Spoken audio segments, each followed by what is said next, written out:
میں جو پڑھ رہا ہوں 3 سال کے اندر کا واقعہ ہے، کربلا معلیٰ میں ہوا ہے۔ اس واقعے کے عینی شاہد زندہ ہیں، موجود ہیں۔ واقعہ یہ ہے کہ یورپ سے ایک قافلہ کربلا معلیٰ، نجف اشرف جو کہ ایئرپورٹ نجف میں بھی ہے، بغداد میں بھی ہے، نجف آئے، نجف سے زیارتیں کر کے وہ قافلہ کربلا جانے لگا۔ اس قافلے میں اور جہاں بہت سارے لوگ تھے، اسی قافلے میں ایک نوجوان ہے جس نے اس روایت واقعے کو نقل کیا ہے، اور اس نوجوان کا کردار چونکہ آخر تک رہا ہے، ہو گئی مجلس، میں اس کو محفوظ کیجیے گا۔ وہ نوجوان یہ کہتا ہے کہ قافلے میں بہت سے اور فیملیز تھیں، تو ایک خاندان وہ تھا جس میں ایک ماں تھی، ان کی ایک بیٹی تھی اور بیٹی کا 10 سال کا بیٹا۔ یہ 3 افراد ایک خاندان پر مشتمل، نانی ہے، بیٹی ہے، بچے کی نانی ہے اور بچے کی ماں ہے، اور 10 سال کا بچہ ہے، لڑکا۔ یہ لوگ یورپ سے آئے تھے۔ تو وہ کہتا ہے کہ جب ہم لوگ نجف سے کربلا کے لیے جانے لگے تو راستے میں سیکڑے پڑتے ہیں، چیک پوسٹ ہے، تو اس پہ روکا گیا۔ فوجیوں نے تو انہوں نے کہا آپ اتر آئیے سب لوگ، تو ہم گئے بس کو بھی چیک کر لیں۔ تو سب اتر آئے تو لڑکے کی ماں نے، بچے کی ماں نے کہا آفیسر سے کہ بچہ جو ہے وہ ابھی سویا ہے، تو اگر آپ اجازت دیں تو بچے کو میں سوتا چھوڑ دوں، گاڑی میں اٹھاؤں گی تو نیند خراب ہوگی۔ چلے ٹھیک ہے۔ خیر وہ لوگ سب اتر آئے، چیکنگ کر کے آفیسر نیچے اترا تو اس نے کچھ مردوں کو بلایا اور مردوں کو بلا کر کہا کہ وہ جو بچہ جس کو آپ نے سوتا چھوڑا تھا وہ تو مر چکا ہے۔ وہ 10 سال کا بچہ، لوگوں نے نبضیں دیکھی، بچہ مر چکا تھا۔ خیر اب ظاہر ہے 10 سال کا بچہ، ماں ہے، نانی ہے، مرد بھی کوئی نہیں ہے گھر کا ساتھ، ماں کی کیا حالت ہوئی ہوگی۔ آفیسر نے یہ کہا کہ چونکہ اب آپ کے ساتھ میت ہے اس لیے اب آپ لوگ کربلا ابھی نہیں جا سکتے، نجف قریب ہے، آپ پہلے نجف واپس چلے جائیں اور بچے کی تدفین کر لیں، پھر آپ لوگ کربلا آئیے گا۔ یہ لوگ واپس نجف ہو گئے۔ اس نوجوان نے جس نے واقعے کو نقل کیا ہے، اس نے بچے کو اپنے ہاتھ سے قبر میں اتارا ہے، وادی السلام میں تدفین کی ہے۔ یہ لوگ کہتے ہیں کہ ہم لوگ تدفین کی بچے کی، خیر وہ جو وقت بھی گزرا، پھر ہم لوگ کربلا آ گئے۔ بچے کی ماں پر یہ اثر ہوا کہ اس کے بعد سے وہ کسی حرم میں نہیں گئی زیارت کرنے۔ دیکھیے میں ایک بات عرض کر دوں اس سے پہلے کہ واقعہ آگے بڑھاؤں، ہر انسان کے قلب کی ایک الگ کیفیت ہوتی ہے اور اس کا مولا سے اپنا لگاؤ ہوتا ہے۔ ہم کسی کے طور طریقوں پر کہ وہ مولا کے ساتھ کیسا لگاؤ رکھتا ہے ہم اس پر اعتراض نہیں کر سکتے۔ وہ عورت، وہ ماں بچے کی کسی حرم میں نہیں گئی، لوگوں نے بہت سمجھایا، اس کی ماں نے، بچے کی نانی نے کہا کہ بیٹا اللہ نے دیا تھا، لے لیا مولا نے واپس، اور دے دیں گے تم چلو۔ خیر کئی دن گزر گئے، جب یہ لوگ واپس ہونے لگے اور ان کی فلائٹ تھی تو اب ان کو چونکہ واپس جانا تھا نجف، تو کربلا معلیٰ سے، تو اس کی ماں نے کہا لڑکی کی، بچے کی نانی نے کہ بیٹا اب ہم لوگ جا رہے ہیں، جانے پھر کب کربلا آنا ہو الوداع کر لو، روزے سے رخصت ہو لو۔ تو کہتے ہیں کہ یہ سمجھانے پر وہ بچے کی ماں آ گئی۔ واقعہ اب اس کے بعد جو ہے مجھے نہیں معلوم آپ کیسے سنیں گے۔ وہ کہتے ہیں کہ جس وقت وہ ماں ان کے کہنے پر آئی تو یہ پورا قافلہ، چونکہ پارٹیشن جب سے لگے ہیں روزوں میں تو اندر زیارت نہیں پڑھ سکتے، تو صحن میں کھڑے ہو کر روزے کے یہ حضرت عباس کے صحن میں زیارت پڑھ رہے تھے، پورا قافلہ زیارت پڑھ رہا تھا۔ تو یہ نوجوان کہتا ہے کہ ہم لوگ زیارت پڑھ رہے تھے کہ ہم نے دیکھا بچہ سامنے سے چلتا ہوا۔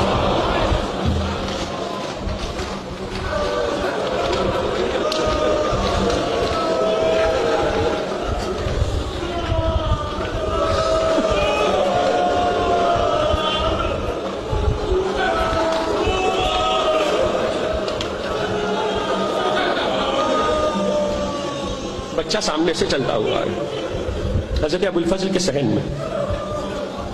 وہ کہتے ہیں کہ ہم لوگ بھول گئے کہ ہم کیا کر رہے تھے، ہم بھول گئے کہ ہم کیا کر رہے تھے، اور بچہ ماما ماما ماں کہتا ہوا ماں کی طرف لپکا۔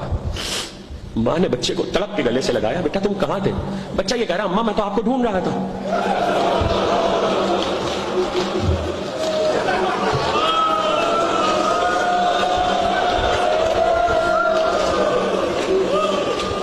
جن لفظوں میں بچے نے سنائی ہے بات، انہی لفظوں میں عرض کر رہا ہوں۔ بچے نے کہا کہ ماما میں آپ کو ڈھونڈ رہا تھا۔ تو کہا بیٹا پھر تم یہاں کیسے پہنچے؟ کہا ماما میں آپ کو ڈھونڈ رہا تھا تو گھوڑے پر سوار ایک انکل آئے۔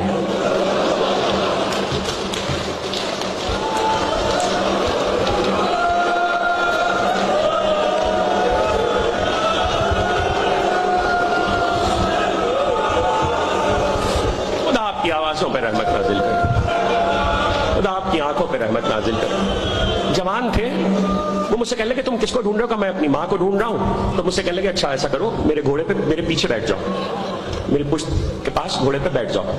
تو میں نے کہا کہ انکل میں تو گھوڑے پہ نہیں بیٹھ سکتا، گھوڑا بہت اونچا ہے، آپ ذرا اپنا ہاتھ بڑھا دیجیے۔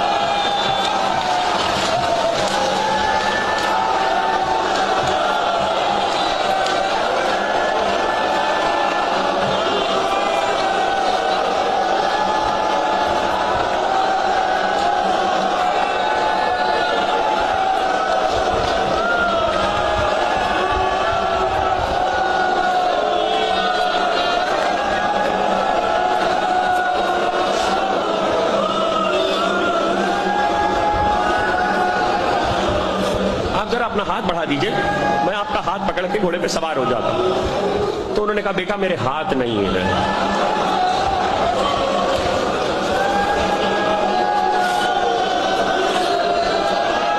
بیٹا میرے ہاتھ نہیں ہے، خدا آپ کی آوازوں پہ رحمت نازل کرے۔ مجھے نہیں معلوم اب اس سے کیا پڑھا جائے گا اور کیا نہیں پڑھا جائے گا۔ بیٹا میرے ہاتھ نہیں ہے۔ تو انہوں نے کہا اچھا بیٹا میں گھوڑے کو بٹھا دیتا ہوں، تم گھوڑے پہ سوار ہو جاؤ۔ تو وہ کہتا ہے بچہ کہ انہوں نے گھوڑے کو بٹھا دیا، میں گھوڑے پہ سوار ہوا۔ جب گھوڑے پہ سوار ہوا تو جیسی سوار ہوا انہوں نے گھوڑے کو بلند کیا تو میں نے دیکھا ایک اور گھوڑا ہے اور اس پر بھی ایک سوار ہے اور وہ عمر میں ان سے بڑے ہیں۔ تو وہ بچہ کہتا ہے کہ وہ جو دوسرے سوار تھے انہوں نے میری طرف دیکھ کر اور ان سوار کی طرف جن کے گھوڑے پہ میں بیٹھا تھا ان کی طرف اشارہ کر کے کہا بیٹا تمہیں معلوم ہے انہوں نے ہم سے کہا ہے تو ہم تمہیں واپس لائے۔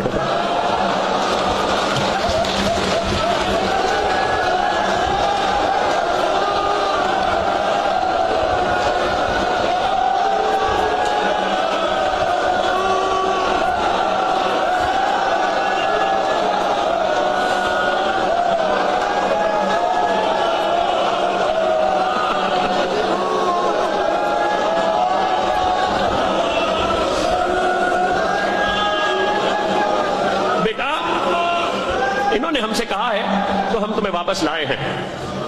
ایک مرتبہ وہ نوجوان جس نے واقعے کو نقل کیا ہے وہ نوجوان کہتا ہے کہ بچہ جو قمیض شرٹ پہنا ہوا تھا تو میں نے دیکھا کہ شرٹ پہ خون لگا ہے، ہم نے دیکھا شرٹ پہ خون لگا ہے تو ہم نے بچے سے پوچھا کہ بیٹا یہ تمہاری شرٹ پہ خون کیسا ہے؟ تو بچہ کہنے لگا کہ بھائی بات یہ ہے کہ جب میں گھوڑے پہ بیٹھا تو ان انکل نے مجھ سے کہا کہ ایسا کرو تم گر جاؤ گے تو میری کمر میں ہاتھ ڈال کے مجھے مضبوطی سے پکڑ لو۔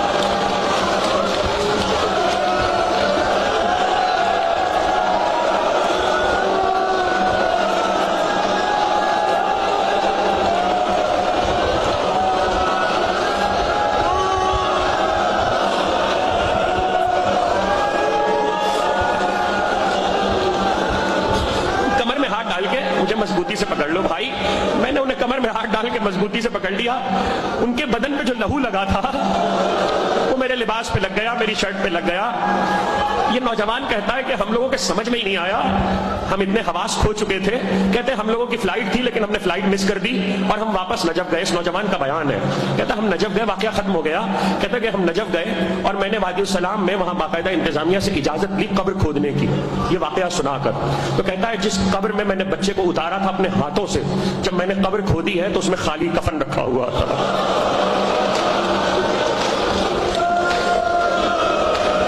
آپ رو چکے ہیں، میں پڑھ چکا، بس مجھے ایک جملہ کہنا ہے، اس کے بعد شاید میری بھی ہمت نہ ہو کچھ پڑھنے کی۔